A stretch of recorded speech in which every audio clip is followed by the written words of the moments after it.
जरा आप लोग सोचिएगा क्या हम पढ़ा रहे हैं।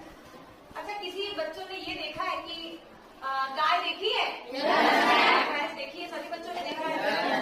तो बताओ, गाय नर है या मादा? सबको पता है मादा है। तो कैसे जानते हो? जिससे मैं पूछूंगी केवल वही बच्चा आंसर देगा, सारे बच्चे एक साथ नहीं। गाय नर है या मादा, या कैसे पता चलता है? प्रीतम बता बेटा। दूध देती है। सिद्धांत सही बोल रहा है, दूध देती है कि नहीं?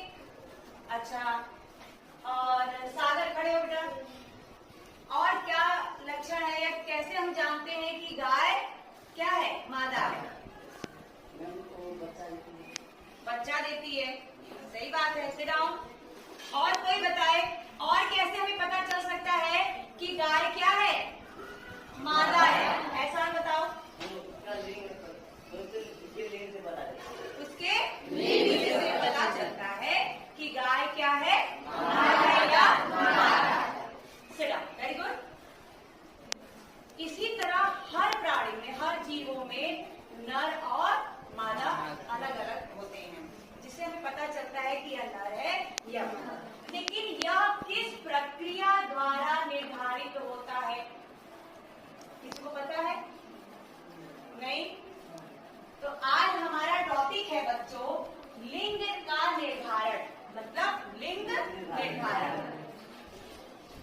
हम लोगों को जनन चैप्टर पढ़ा चुकी हूँ, उसमें हम लोगों ने युग्मक, युग्मनज, निषेचन जैसे शब्दों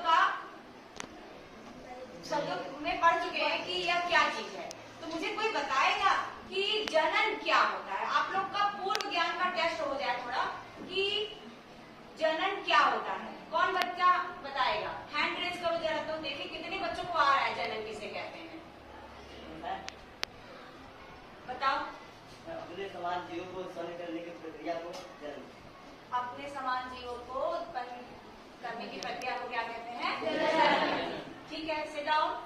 सितांजलि बेटा आप बताओ, निषेचन किसे कहते हैं?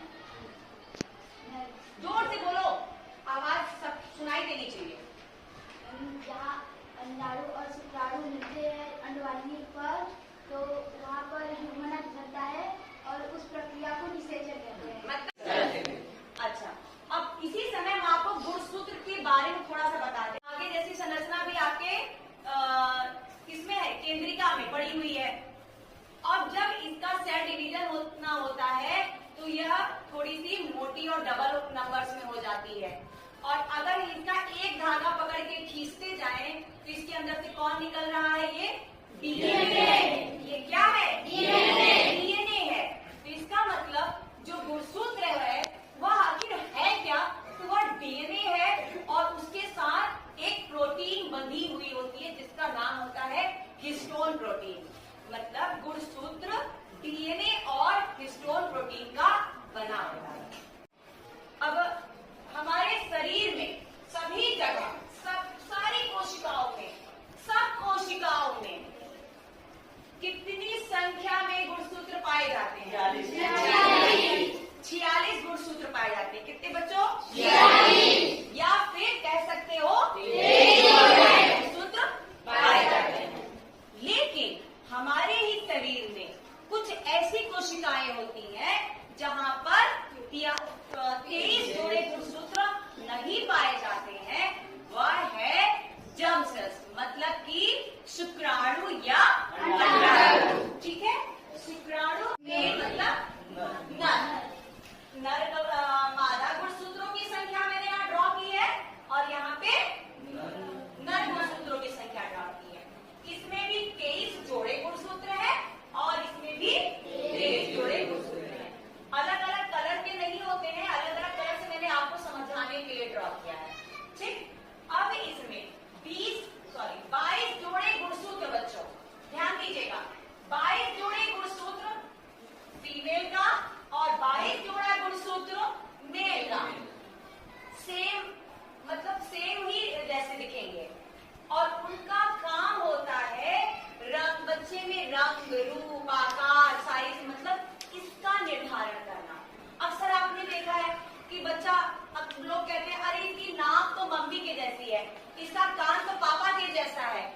लंबाई तो पापा को पाया है, ऐसा बोलते हैं ना।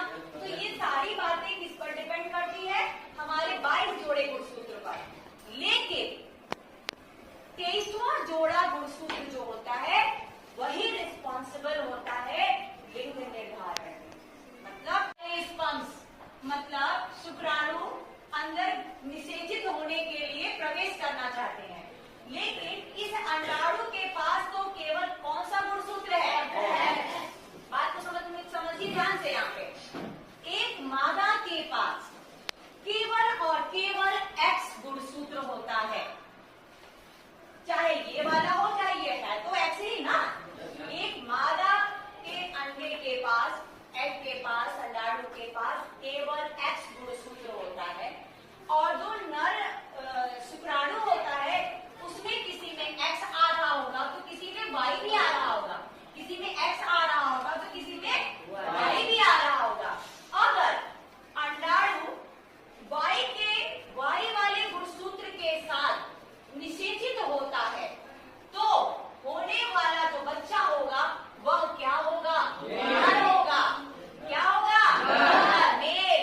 मतलब क्यों? क्योंकि उसके पास अब कौन सा गुणसूत्र आ गया? एक्स, और दूसरा वाई आ गया। लेकिन अगर जो स्पर्म्स मतलब शुक्राणु आ रहा है वो अपने साथ एक्स लेकर आया है, और ओवम के पास मतलब अंडाणु के पास तो हमेशा ही एक्स क्रोमोसोम्स है, क्योंकि उसके पास तो वाई है नहीं, तो वो तो हमेशा ही एक्स देगी। तो जो शुक्राणु होता है अगर उसके पास भी एक्स क्रोमोसोम्स है और अब वो एक्स निषेचित हो रहा है, सॉरी स्पर्म और वो निषेचित हो रहा है, तो वह जो बनेगा गुणसूत्र अब कौन सा हो जाएगा? एक्स और एक्स। मतलब एक जो फीमेल से एक्स आया था और एक जो एक्स मेल से आया था, तो अब दोनों मिलकर क्या बन गए? एक्स ही एक्स बन गए। इट मीन्स इसका मतलब है कि अब होने वाला जो बेबी है वह मेल होगा या फीमेल? यस, फीमेल होगा। बस अब मुझे बताएगा अतुल। खड़े हो, मैं आपसे एक क्वेश्चन पूछती हूँ, बताओ एक्स और वाई यह गुणसूत्र किसका है? मेरे का। Very good, sit down. सबको मेरी बात समझ में आई? अब मैं एक क्वेश्चन आगे पूछने जा रही हूँ।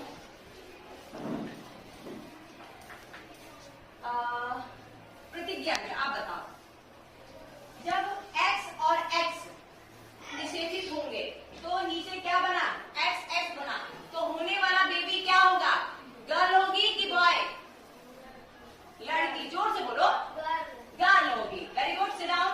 अब विनय खड़े हो। अगर ये एक्स और ये वाला वाई मिल जाए तो यहाँ पे एक्स वाई निषेचित होकर बन गया, तो क्या बन जाएगा? Very good, sit down. सब इसके लिए तालियां बजा दो भाई सब।